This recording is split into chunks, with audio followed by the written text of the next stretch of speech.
Yeah, and just so everyone knows, the PowerPoint is being streamed on Zoom for the people who are watching virtually. It's on this big screen to your left, my right, and I will go through my presentation. If there's any burning questions in the middle, we can take them, but we will leave time at the end for people who have questions.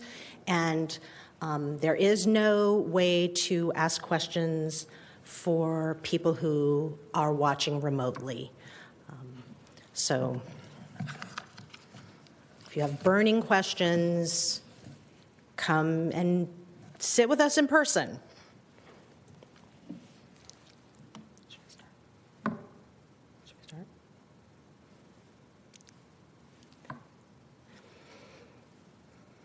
Give it one more minute, and we'll see. It's not raining, so there's no excuse like last year.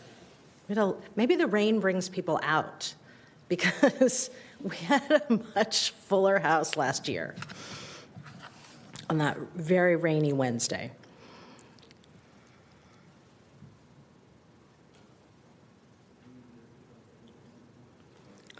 Well, maybe I will start.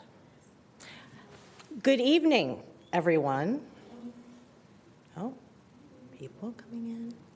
Good evening. Welcome to our community budget session, or City Budgets 101. I'm Lisa Soghor, Culver City's Chief Financial Officer. Oh, here we go. Hi. I'm very happy. I'm going to give it a minute. I have more people streaming in. Thank you. No, I'm happy.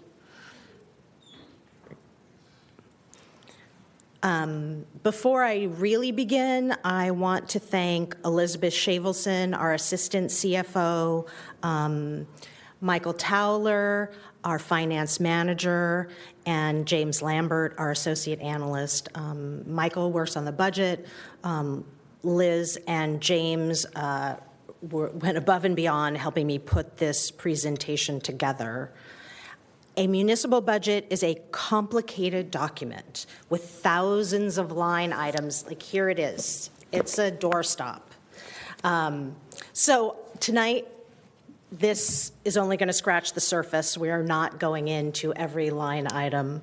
But I hope it will serve as an entry point, and we will have time for questions at the end of the presentation. As I mentioned, questions only available to people here. Those of you watching online, we will, at the end of the presentation, show you where you can submit budget input or ask questions.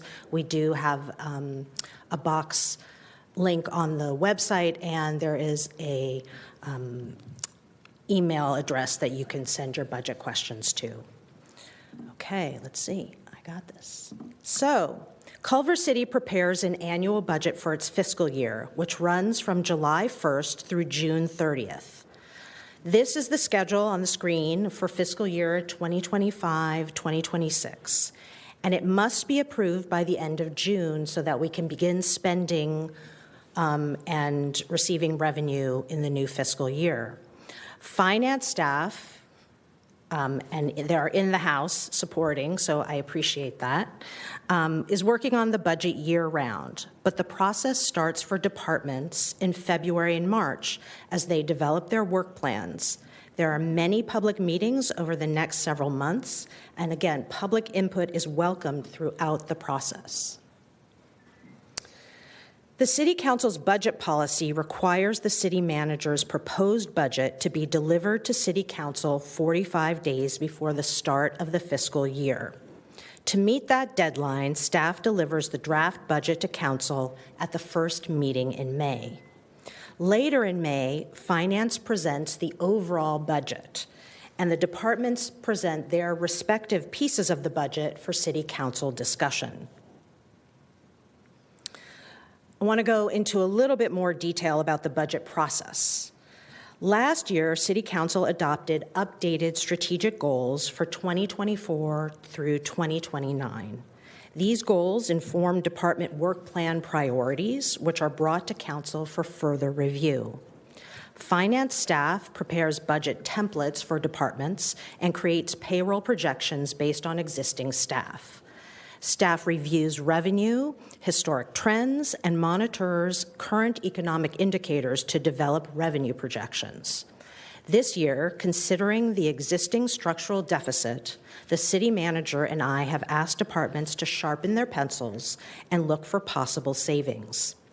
Departments will submit draft budgets, possible reductions, and any enhancement requests by the end of March.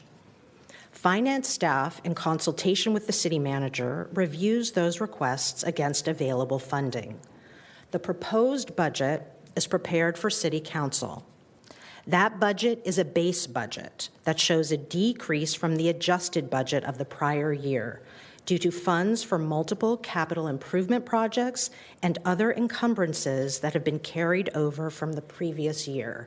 And I'll have a slide a little bit later that explains that. I know that's been complicated sometimes for people to understand. So what does the city do?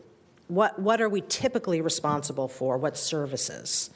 And we perform a variety of necessary functions for the residents and businesses. City staff ensure public safety, maintain facilities and infrastructure, provide programming and recreational opportunities, and coordinate with a myriad of other government agencies and organizations. Culver City is a full-service city, which means the city has its own police and fire departments. Some cities are contract cities that enter into agreements with other agencies like the county to provide those services. This is our org chart. We have a lot of parts and pieces because we also, in addition to our safety units, have a transportation department. Not all cities do. And this is how we structure ourselves to address those core functions and make sure we're meeting the needs of the residents.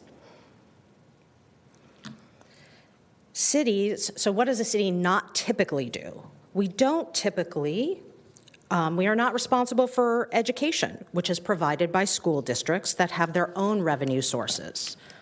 Core social services like public health are predominantly provided by counties, but recently Culver City has stepped in by allocating significant general fund resources to provide direct services to its homeless residents. Finally, utilities like electricity, gas, and water are most often provided by private sector companies or other public agencies. So we have a big staff. We have a lot of services that we have to provide, and I've got a few slides just showing the number of just day in and day out operations. So there are numerous administrative duties that include the management of focused meetings like the council meetings, the planning commission meetings. We respond to hundreds of public records requests, and that entails reviewing thousands of documents.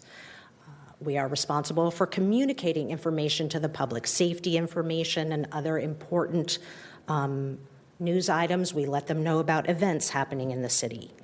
We have to develop contracts for goods and services, pay bills, process payroll to keep people working. Annual city operations also cover direct services to the public, including the maintenance of parks, public art, and other facilities, providing a diverse offering of community events. Thousands of people participate in city recreational and cultural programs annually. City operations also encompass thousands of inspections by building safety and the fire department related to residential and commercial development. Streets are swept, trash is collected, signs are replaced, millions of riders use the city's transit. So to do all that, we need revenue, right, to fund those operations. So I want to look at the detail a little bit on how we take revenue in and how we track it. These different revenue streams are tracked in separate funds. General revenue comes from taxes, fees, licenses and permits, and service charges. General fund is the most flexible of all the city's funds and can be used for any governmental purpose. Enterprise funds function similar to private businesses. Service and user charges support specific functions. So the city's sewer, refuse, and municipal bus lines are enterprise funds. Internal service funds account for services that are used by all city departments. The various other funds are charged proportionally to fund insurance and risk management, equipment maintenance, equipment replacement, and central stores. Finally, special revenue funds come from a variety of places. They come from the state, they come from the county, and other agencies. Sometimes they are the local return on a broader tax measure, say Metro, Measure R, or Measure M. Those are transportation funds that come to us. There are competitive dollars, but there is a piece that is designated to Culver City, and we get that every year. Sometimes, as I've mentioned, they can be grants for a specific purpose. We apply for a grant to build a park, and we get the money in, and that money can only be used for that purpose. Or they can be related to development impacts. Sometimes new development comes in, whether it's housing or commercial development, and there are development impact fees that help mitigate the new costs associated with those developments going in. And those special revenue funds are the most restrictive, right? They cannot be used for just the day in and day out operations. So let me go into it, because there are so many special revenue funds or sources, we're going to talk a little bit about them, and our finance department tracks them all separately. So the next three slides are going to give you a little bit of the highlight, because there are many of them. So a number of the funds are specifically targeted for street improvements, maintenance, and transportation. The city must balance the use of these funds between road maintenance projects and transportation initiatives. Some of these funding sources are vulnerable to changes in the economy and consumer behavior. For example, gas tax comes from the state as a portion of the tax on fuel sales. This has historically been an important revenue for city public works departments, all throughout the state, all public works departments. And as electric cars become more prevalent, this revenue is going to be reduced. And in fact, we're seeing that trend happening faster than I think we would have originally predicted. So debates are going on now in Sacramento to find a way to equitably replace that revenue stream, because how are we going to do it, right? If you're not paying at the pump, people are charging at home or charging at a charging station, where is that tax going to come in, and how are they going to disperse it to the cities who have to maintain the roads? Additionally, recent news about cuts to the Housing and Urban Development Department, or HUD, by federal government has indicated that there may be a reduction in funds available for Section 8 housing vouchers. Assessment districts are another special revenue fund that is created when a group of property owners vote to form a special assessment district to fund an enhanced or specific service. The property owners agree to assess themselves an annual amount. They pay this through their property tax bill. The county remits the funds to the city, and the city usually provides the services. The landscape maintenance districts along West Washington Boulevard are an example of this kind of fund. The city also receives local return and grants from the County Measure W Stormwater Grant to fund clean water and watershed management projects. Culver City voters also approved a local water quality measure, Measure CW, and that can fund similar stormwater and water quality projects. City Council can approve special fees to offset the impacts of development in the city. A nexus study is conducted to establish the relationship of these developments to an impact, like increased traffic. The study also sets the amount of the fee. Most recently, the city adopted the mobility improvement and the affordable housing development impact fees. State law requires special annual reporting for development impact fees. Tracking all these fees in separate funds simplifies the reporting process. So now we're going to look at revenue. Since it's the most flexible revenue source, I want to spend a little bit of time going over general fund revenues. This pie chart provides an overview of general fund revenues. And these are our projections based on the revised budget for the current fiscal year. On February 24th, City Council approved the mid-year budget, which included decreasing general fund revenue projections by a net of approximately $3 million. The proposed budget anticipates general fund revenue in the amount of $167.3 million. The largest contributor to Culver City's general fund revenues is sales tax at 25%. It's followed by business license tax at 19%. Both these revenue sources are dependent on the state of the economy, which leaves the city's revenues more vulnerable to swings. In fact, approximately 70% of the city's general fund revenue comes from commercial activity in the city. Another unpredictable revenue source is real property transfer tax. Measure RE was passed by the voters in 2020, and in the first year of the city collecting that revenue, we had an incredibly high year of unpredicted revenue, and it made up 18.9% of total general fund revenue. It is now projected to be 3%, and that's because property sales are falling due to rising interest rates and softening in the real estate market. Oh, wait, one more. We're going to go back. All taxes, just so we're clear, are approved by Culver City voters. Over the past 10 years, voters have adopted a variety of tax measures to increase these revenue streams. Licenses and permits are fees charged to cover the cost of regulating various activities, including building, electrical, and plumbing permits, filming permits, and police alarm permits.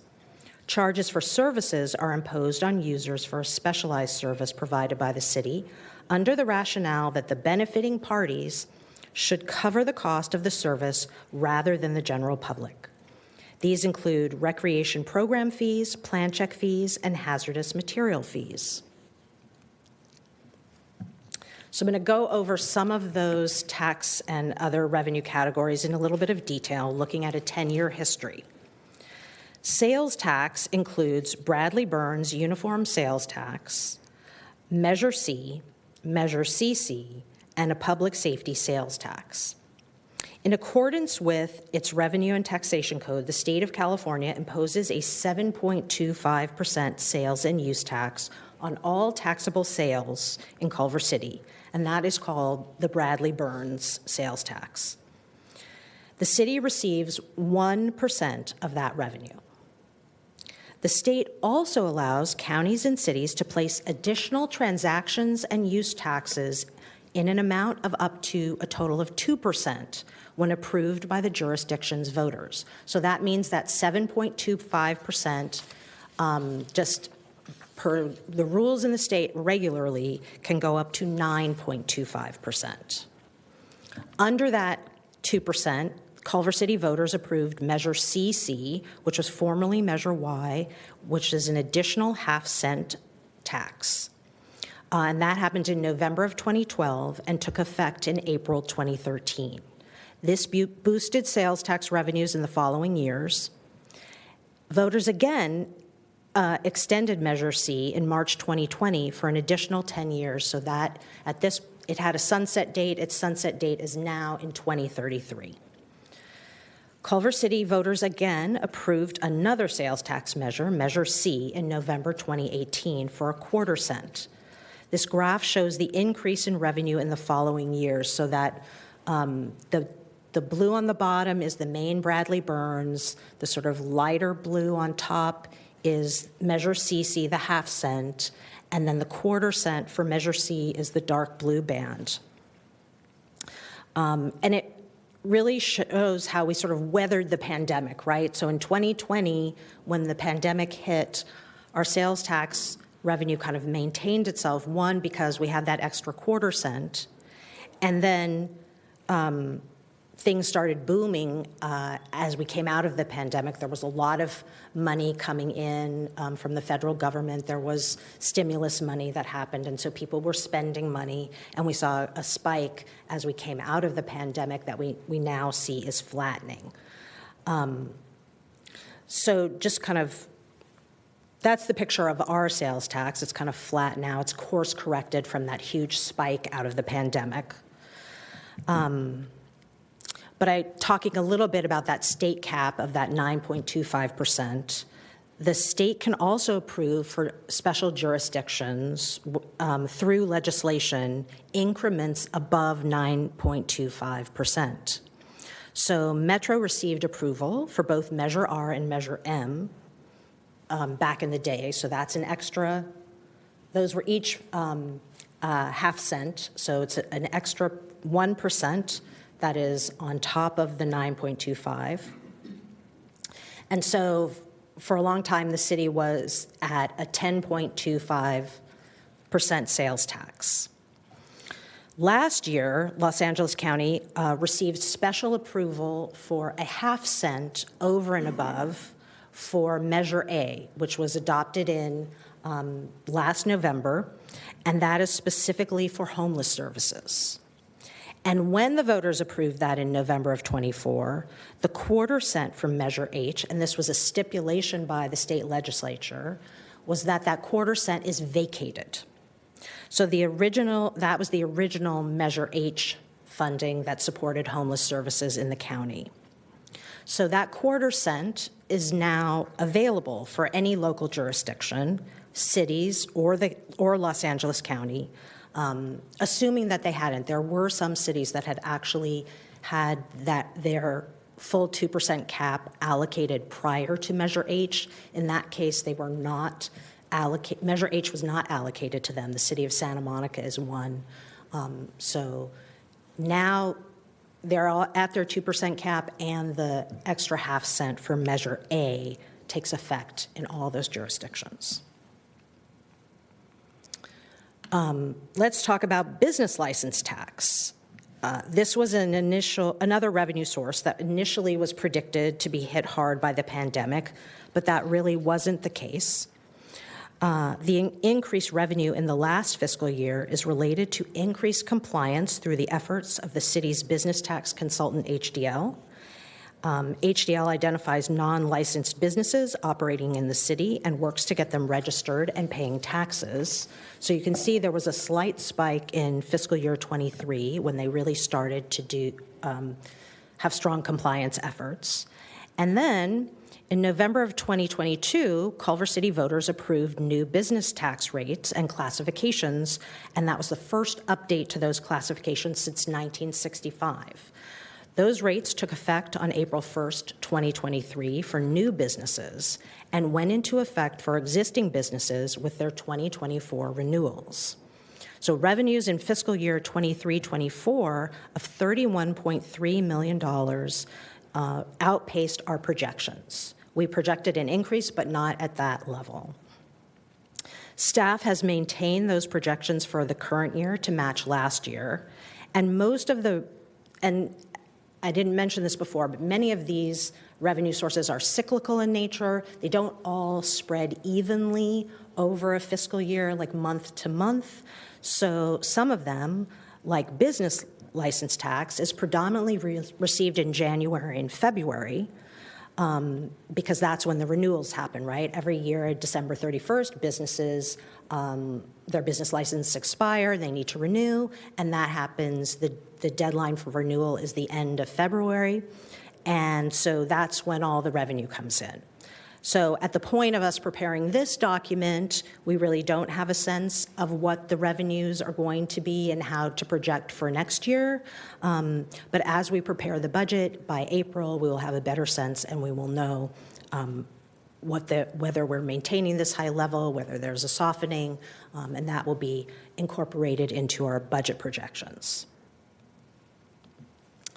In April 2018, Culver City voters approved a cannabis tax measure that set various cannabis business tax rates for retail, manufacturing, distribution, and delivery. Cannabis tax receipts were strong during the pandemic. But cannabis tax has been on a decline statewide over the past 2 years. Revenues in fiscal year 22-23 were $1.26 million, which was down $640,000 from the prior year. They decreased another $800,000 in fiscal year 23-24. So staff is currently predicting a $350,000 decrease from the original budget projection for the current year. So I think everybody thought when cannabis was legalized that this was going to be a great source of revenue, and it appeared to be in the very beginning, and we've seen that not play out, and it's not unique to us. All cities across the state are experiencing the same thing. Another general fund revenue source for cities is property tax, and this is a really stable revenue source, and some cities rely on this predominantly more than anything else. There are a lot of cities who don't rely on the business community for many of their revenues. They rely predominantly on property tax. And the valuation of property in Culver City is determined by the Los Angeles County tax assessor. The county levies a base tax of 1% of assessed value, which is subject to annual growth limitations of 2%. And that's set with Prop 13, that 2% cap on increased value. However, the city's assessed value grows as properties change hands and are reassessed. So per the county assessor, the city's assessed value in the current year is $17.7 billion. So, and this chart shows how property tax levy is allocated. The county receives the largest share at 34.7 cents of every dollar. The city receives approximately 10.43 cents per dollar. The city's share, as set in 1978 under Prop 13, was a few cents higher, but in 1992, the state was struggling to balance its budget and instructed county auditors to shift local property tax revenues from cities, counties, and non-education special districts to the Educational Revenue Augmentation Funds, or ERAFs, to support schools. This has saved the state many billions of dollars of their general fund dollars per year for education. And I will go back to that. And this is not changing anytime soon. This is really set in stone. I think a lot of cities had hoped that they could change their property tax allocations, but that is not the case. They are really set. And some cities, as I mentioned, rely on property tax heavily, and they get a much greater percentage. And it just sort of happens like when they were incorporated, how that was set up at the time. So there is a huge fluctuation in what each city receives. So property tax revenues, but they do increase. They increase in accordance with the increase in our assessed value. So as the assessed value increase, we do get more. Secured property taxes make up a part of this category, and that's the darker blue section on the bottom. The second portion is the pass-through increment that the city receives after the enforceable obligations of the successor agency to the Culver City Redevelopment Agency are paid down. So when redevelopment went away in 2012, those obligations, so redevelopment, what redevelopment does is it basically freezes property tax in a certain district, and that any increases in assessed value, that amount that would be paid out normally through the waterfall on that bar chart I showed you before, would actually go to fund the redevelopment obligations. So so the redevelopment agency could take out bonds to pay for improvements, and as property tax rose, that money was allocated to them to pay down the debt service on those bonds. But when, after the recession, when the state was looking for money, they shut down all the redevelopment agencies, but the redevelopment agencies still had bonds on the books. So those enforceable obligations are still required to be paid by this portion of the property tax. But those obligations are winding down. Excuse me. So as they wind down, there's an additional amount that comes back to that pot and gets redistributed in the same formula that the regular property tax is redistributed. And so as an example, the city has a few years remaining on its bond payments. The last payment will be in November of 2028. And when that's done, and you can see that that lighter blue section is growing because as our obligations are getting paid down, it's less and less every year. So more of that money is coming back to us, back to the county, back to the schools, and that happens every year. And so by 2028, it will all be coming back to us because all the obligations will be paid down. And that increase is because our payment on all those obligations is really being, it's almost down to a very small amount. Another tax that was passed by Culver City voters in November of 2020 was Measure RE, which increased the transfer tax rates for real property being sold in the city. The chart for real property transfer tax shows the volatile nature of this revenue source. I mentioned this before in the beginning. The spike in 21-22 reflects a March payment for multiple properties, which totaled $17.5 million, and that was due primarily to the inclusion of a large commercial property that sold. In that year, the city took $15 million of those one-time funds and placed them in the city's Section 115 pension trust fund to be used over time to smooth out the city's pension costs. Rising interest rates and inflation continue to cool the real estate market. Revenues in this category have dropped significantly, and the current year's projection was decreased from $8 million to $4 million. This revenue source cannot be counted on to meet the city's ongoing operating needs, and windfalls here really need to be looked at as being able to fund one-time costs. The utility users tax is an 11% tax as approved by Culver City voters, levied on utilities such as electricity, gas, cable, water, and telephone. This revenue source has been declining slightly, but has seen increases in the past few years, partly due to increased energy rates. So as everyone pays more for energy, the tax goes up a little bit, right? Because it's 11% on whatever is getting paid out. In April 2012, Culver City voters approved an increase in transient occupancy tax, which raised the rate from 12% to 14%. TOT receipts are one revenue source that really shows clear effects from the pandemic. COVID-19 travel restrictions impacted hotel stays, and in fiscal year 2021, TOT dropped down to $3.1 million.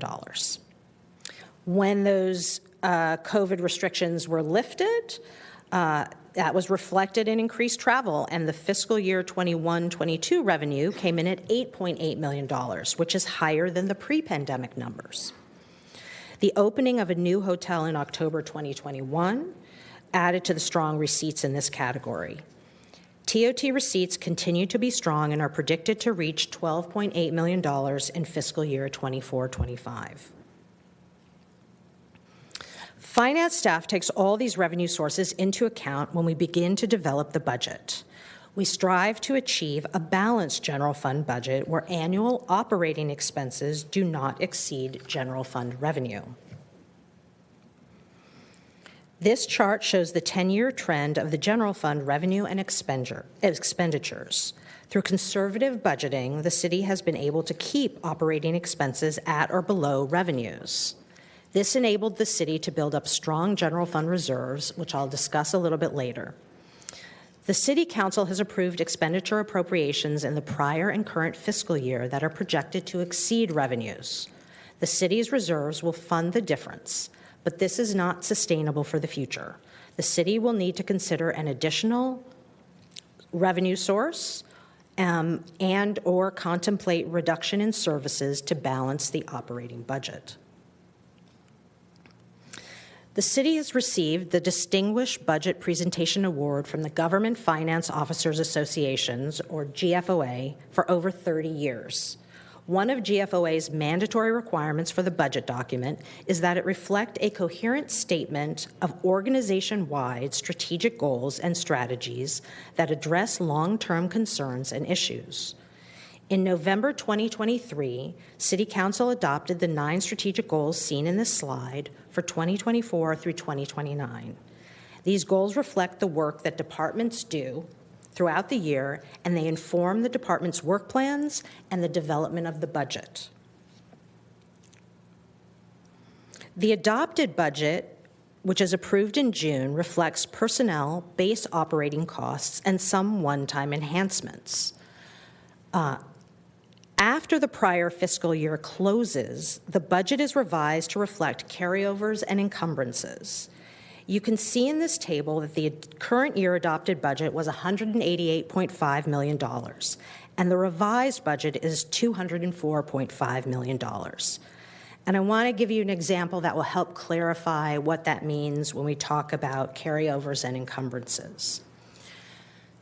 A good example is in the prior fiscal year, included in part of the budget, in the planning department's budget, were 2 specific plans for Fox Hills and the Hayden Tract. And the total amount allocated to those specific plans was $1.3 million. Because the department was working on the general plan and needed to finish that, they did not yet initiate the studies of those specific plans. And that money was in the budget but not spent and not encumbered. When the year closed, because that was still an item on their work plan and the council had approved it, the city manager approves carrying over those funds. So that $1.3 million that is not in the base budget, right, because that's not their general operating, that's not their regular consultants. These are one-time special consultants. So that those funds were carried over into the current year. So that's one of the things that you see increase. If you look at planning, you can see it jumped up by, like $2.5 million total, but that 1.3 is in there. Then in the current year, the planning department, in the last couple months, entered into agreements. They did an RFP, they selected consultants, and so now they've entered into contracts with those 2 consultants, and they have just launched the beginning of those specific plans. But the consultant work will not be completed by June. These things take time. So when we close the current fiscal year, there will be amounts encumbered in the contracts somewhere below, it's not going to be 0, but it's not the full 1.3 because some of it will be expended in the work that's happening today. And so those funds will carry over into next year's budget and they will be encumbered. You won't see them in the adopted budget. They will come later after the year is closed, and we move that into in the finance system. We give them that amount so that they can continue to pay the invoices from those 2 consultants. But again, that's one of the reasons. There are other things in this revised number is also any mid-year appropriations that we did. We had some CIP projects that were approved in the mid-year, so those things get built in. But the large lion's share of it, and I know we've had, there has been confusion sometimes on the part of the public, like they see the adopted budget and it looks like, when we show it the adopted budget compared to the revised, it looks like things are going down because those one-time costs are built in there. And to the extent that the work still continues, they will ultimately be carried over. The adopted budget, which is approved in June, so this pie chart is showing the percentage of department expenditures to the total $204.5 million general fund expenditure budget. Public safety, police and fire makes up 45.6% of the budget. Housing and Human Services has grown significantly in the last 2 years from less than 1% to 11.5%. Public Works is 9.8% of the budget, and the Public Works piece doesn't include the enterprise funds, sewer and refuse, or all the capital improvement projects they oversee. So the budgets that Public Works manages are much larger than this. They're just not in the general fund. This is hard to see, but it will be online, so if people want to look at it. This table breaks down the general fund operating costs by function. Personnel expenses include salaries, benefits, and pension costs for the staff that handles city functions and make up the largest percentage on average at 69.6%. Some departments have higher percentages in personnel, including finance. We are largely personnel driven. We don't have a lot of stuff. It's mostly brain power we need. Fire, police, and planning. So these are all departments that are heavily reliant on staff to get the work done. Housing and Human Services is only 24.9% weighted to salaries because most of their services are provided by outside contractors. Operations and maintenance expenditures at 26.4% overall include utilities, materials, and contracts for services.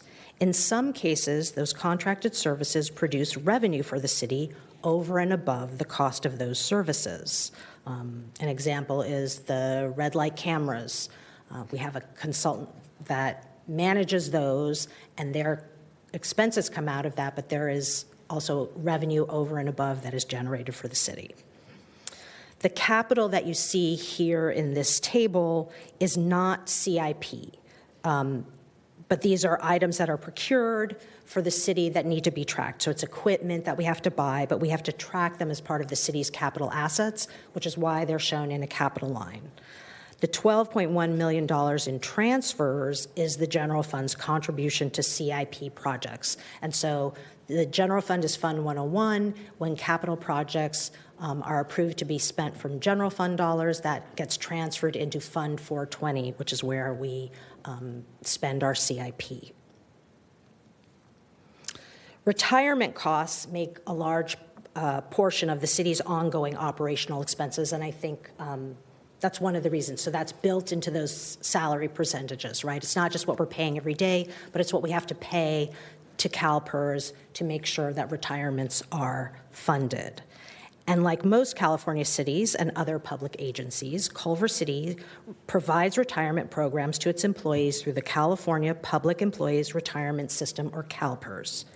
Each employee contributes a percentage of their salary toward retirement costs, but the employer, the city, must pay the remaining required amounts as determined by CalPERS actuaries. In 2012, these costs were ballooning for many California cities.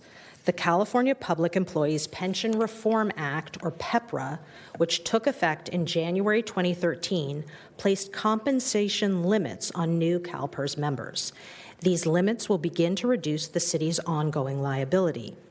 Culver City was also able to negotiate an additional employee contribution from its labor unions. This will also help the city reduce its liability in the future. Employers make the contribution to CalPERS in two ways each year. Culver City pays the normal cost as part of the current year payroll. So every payroll, we process an amount and it gets reported to CalPERS. During the Great Recession, CalPERS sustained great investment losses, and it reduced the funded status of all pension plans.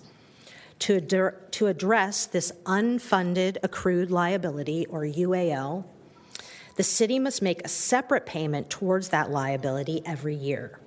The citywide payment for fiscal year 23-24 is $25.24 million, of which $20.97 million is the general fund's share.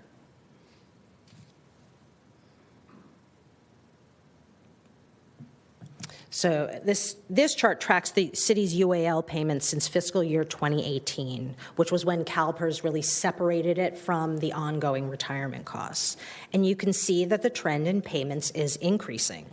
There's a slight decrease in fiscal year 2024 from the prior year. This reflects strong CalPERS investment earnings in 2021. It takes 2 years for the effects of the market to show up in the city's required UAL payment. In 2022, CalPERS investment returns dropped. We received our actuarial report for fiscal year 25-26, and the city's payment will increase by over $2.5 million to $27.8 million in the next fiscal year.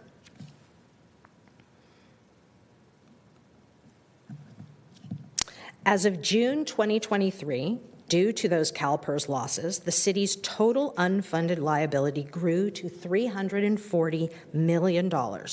This is $120 million more than the 2 years prior. Making sure that there are sufficient funds to pay this pension liability in the future is a critical component of the city's budget strategies. And I think I showed before, I talked about the city's Section 115 trust. Those monies can be used to soften the effects of this increase.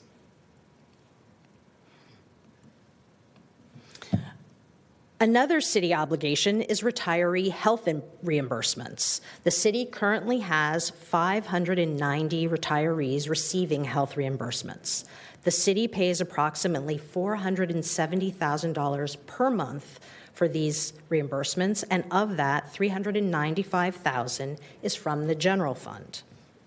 Culver City has reduced its ongoing liability for retiree health by negotiating with the labor unions and reducing the city's contribution for new employees. As I mentioned, PEPRA limits the percentages that the city has to pay for pensions for newer employees. In the future, as classic employees retire and the workforce transition to more PEPRA members, the city's pension costs will go down. This transition is already occurring. The city currently has a workforce of more PEPRA members compared to classic members.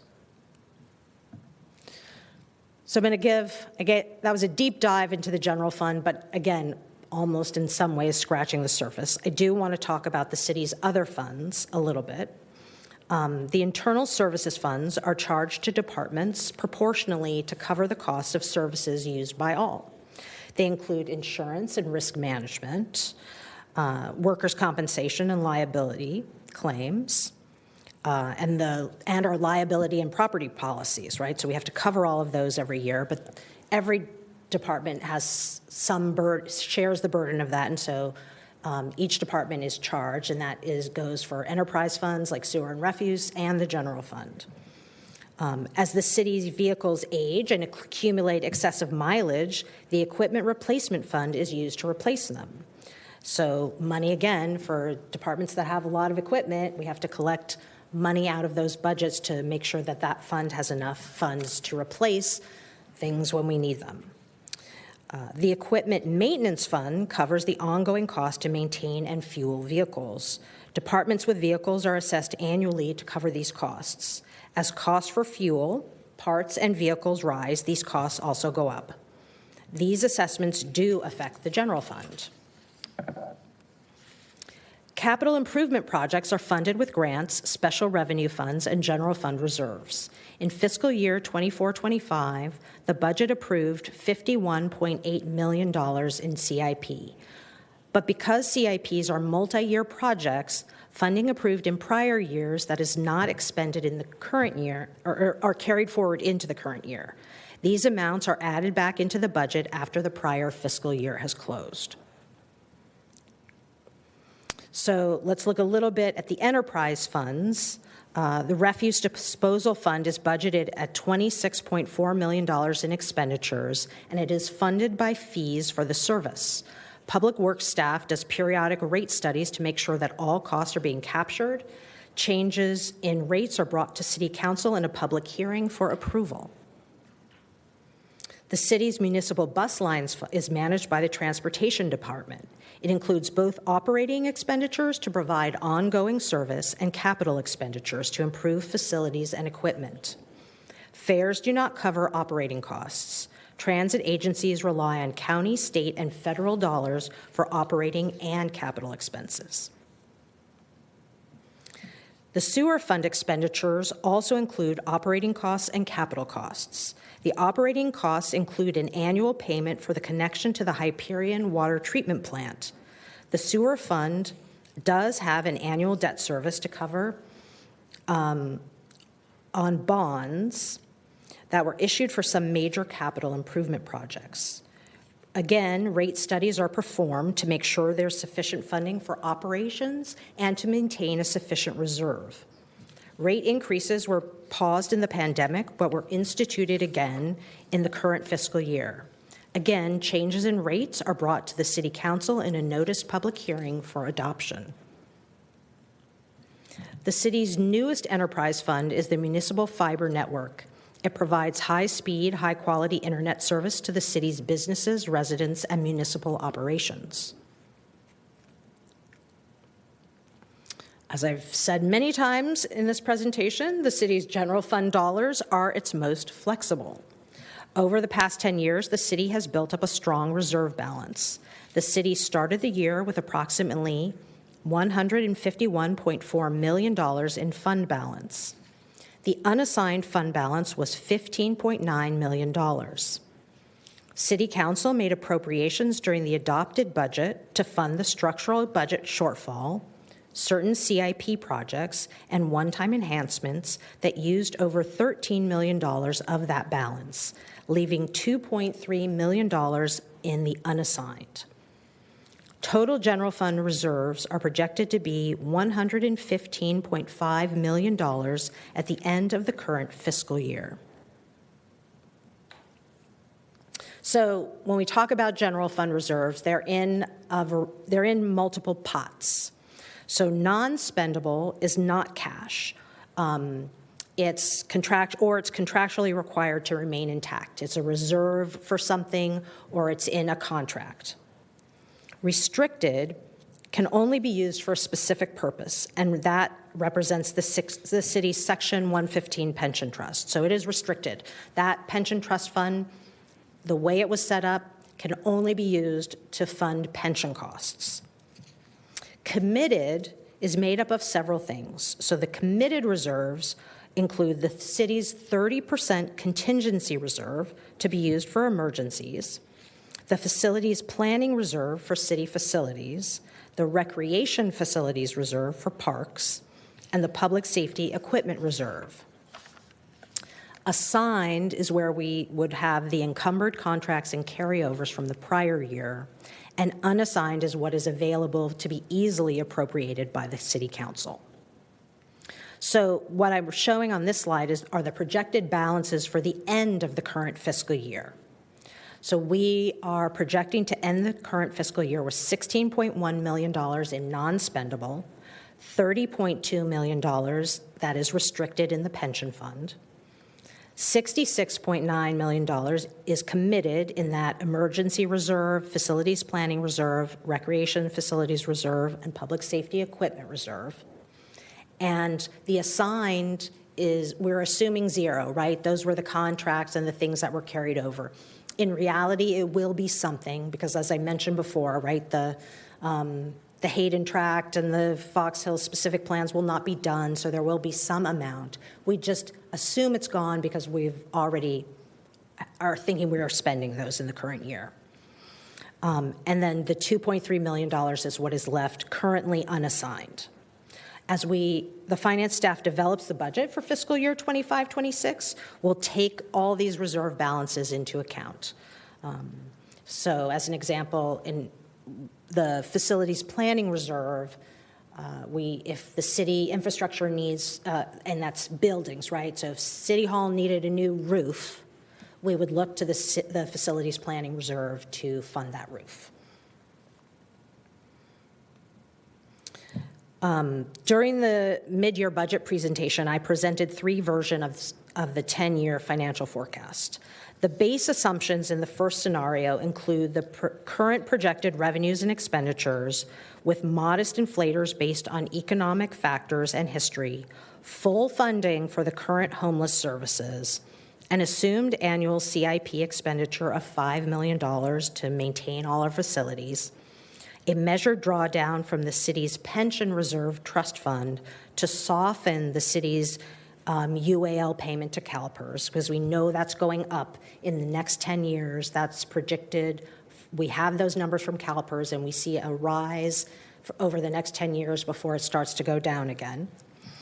And the half-cent sales tax currently imposed by Measure CC sunsetting in 2033. That's why you see those steep red lines going down in the last 2 years. That's 2034 and 2035. So barring a renewal of that tax, that's what we're looking at as the deficit.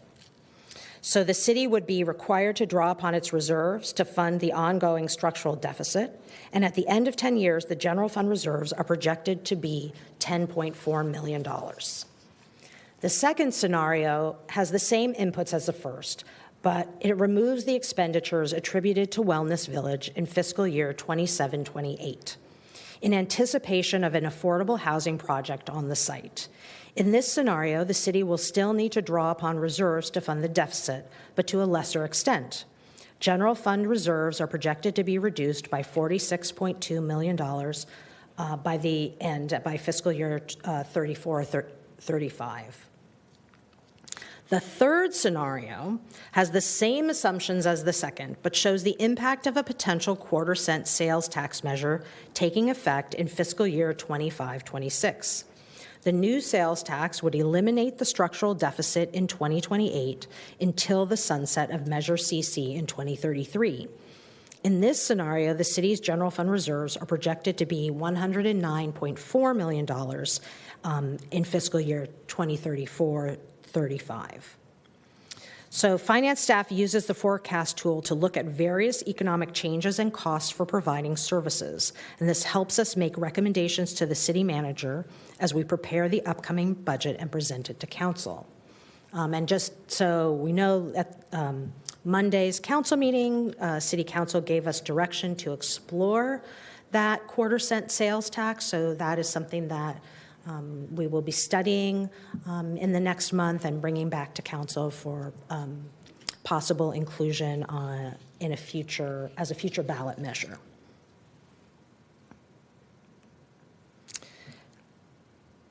Once again, I want to just throw up the budget schedule, and for those of you online, you can see it, and these are opportunities for everyone to get involved. Department work plan presentations already occurred on March 3rd and 4th. The departments are currently working on their budgets, which are due at the end of this month. The proposed budget will be delivered to City Council on May 12th. Departments will present their budgets to City Council on May 19th and 20th. The final budget hearing and adoption is scheduled for the regular council meeting on June 9th. And as I mentioned before, we welcome public input throughout the entire process. And then I'll leave this up on, because this is other ways, and I mentioned it in the beginning, that you can make your voice heard. Attend any one of those upcoming public meetings and speak out. We have an input box on the city's website at www.culvercity.org/services/applications-forms/budget-input-box. Or, simpler, you can email us at budget.priorities@culvercity.org. And I have a question slide. This is the end. You've made it through my presentation. And I welcome any questions, but we can leave this up for the people online, or so that we have, they know how they can participate moving forward in this process. Are there any questions? Because we're recording, we have a microphone if you want to ask something. I'd like to ask two questions, if I could. Sure. The first question is, do you know what amount of the city's revenue comes from residents? It's not clear to me. I know, for example, property taxes, and you showed a small percentage of property taxes returns to our city. That's mostly residents, although maybe that applies to commercial. It does as well, because commercial properties pay. And certainly when commercial properties sell for large amounts, their property tax is reassessed. So when I say 70%, I'd have to go back and drill down into residents, but business activity and even business property tax, and certainly businesses pay utilities, so the utility user tax gets assessed on them as well. So that all of that combined is about 70% of the general fund revenue. Then there are other things that are, user fees and things like that are specific, right? So that's really an individual paying something, right? Somebody's remodeling their house, they're going to pay for their plan check fees. And that service is benefiting only them. It's not really benefiting anybody else. So I don't, that's a sort of, and those things just cover their cost, right? The user fees are set based on what it costs for the city to provide the service, so that the cost for that isn't borne by the general taxpayer.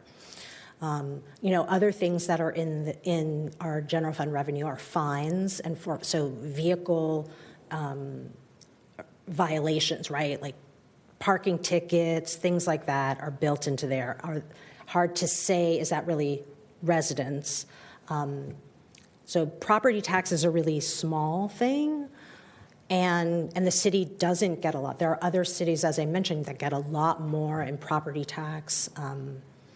Before I worked for Culver City, I worked for the city of Malibu, and Malibu's, when I was there, the biggest percentage was property tax, right? And their budget really relied heavily on property tax, again, which is very stable. And there's not a large business community, or there's not a lot of development in terms of businesses, or a few shops and grocery stores, but not much. So that is really, it's a different kind of mix. And so we have a very active mix here between residential and business. But in the end, it's the business that provides the most. Right. It just struck me, it seemed like most of the revenue doesn't seem to really be coming directly from residents. And it'd be interesting to know how much that is. I mean, we really rely on visitors, people who come to shop here. Right. Even if people get a parking ticket, they could be from out of town. So yeah. And then the other question I had was whether or not you anticipate the city revisiting these short-term rental property owners. We have Airbnbs. I think it was quite a long time ago that it came up at City Council that we don't really actively pursue that possible revenue. Or there's not a specific, like people aren't supposed to be operating them officially, but it's happening. So it'd be great, I think, if we looked at that and then said, there should be some revenue realized for the city from that activity, that business activity. Certainly. So I have two answers to that. So the first piece is that we have a meeting next week of the City Council Subcommittee on Short-Term Rentals to discuss the policies related to short-term rentals, which will include what we do with the ordinance, how we classify them, how we want to address dealing with them. In the interim, and I'm not sure exactly when it went into effect because it predates me. I've been here 3 years and it was already in place, but the city does have an agreement with Airbnb, and Airbnb does collect and remit TOT for all people who rent through their platform. So they pay that 14%, so they collect it from the hosts who are using their platform to rent, and that makes up, I think in total it's over $2 million of that $12.8 million we get in TOT is already coming to us. And probably, I don't know the numbers. I think that's one of the things we're going to be exploring as we move forward on short-term rentals, but we will explore, are there agreements to be had, or in some cities there are permit procedures. You can you make everybody register, and so you get them to remit taxes that way if they're not on Airbnb or on a platform that collects for them. So those are the things that we will be exploring, but The lion's share of people do use Airbnb. I think it's much smaller people using other platforms at this point. So, Thank you. Thank you. Anybody else? See a lot of staff, so you're probably quiet. You can email me later if you have questions. Okay. If there's no other questions, thank you for coming. And I got you out of here like just over an hour. I sped it up from last time.